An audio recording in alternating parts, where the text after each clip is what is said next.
அவர் என்னுடைய மகளை உங்களுக்கு நான் திருமணம் செய்து கொடுக்கிறேன், ஏற்றுக்கொள்கிறீர்களா? ஆம், ஏற்றுக்கொள்கிறேன். அவ்வளவுதான், முடிஞ்சு போச்சு. ஏற்றுக்கொள்கிறேன் என்று சொன்னதோட ஒப்பந்தம் முடிவாயிரும்.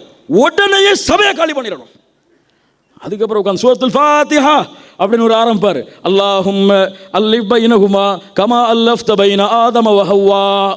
லா இலாஹ இல்லல்லாஹ். அரபி தெரியாத சமூகம் எப்படியெல்லாம் ஏமாற்றப்படுகிறது என்பதற்கு ஒரு மிகப்பெரிய உதாரணம். இந்த துஆவை ஓதினா அவ்வளவுதான், அந்த சபையை விட்டா ஓடிருங்க. கல்யாணம் முடியாட்டாலும் பரவாயில்ல, ஓடிருங்க. ஏன், என்ன இருக்கு இந்த துஆல? அல்லிஃப் பைனஹுமா பைன கமா அல்லஃப்த பைன யூசுஃப வ சுலைஹா. ஒரு ஆதாரத்தை கொண்டு வாங்க.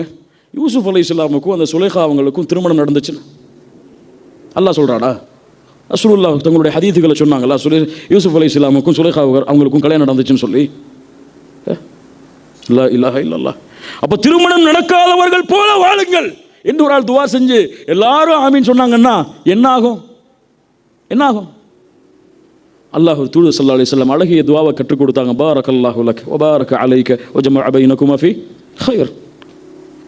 துஆவோட சபையை முடிச்சிடணும்.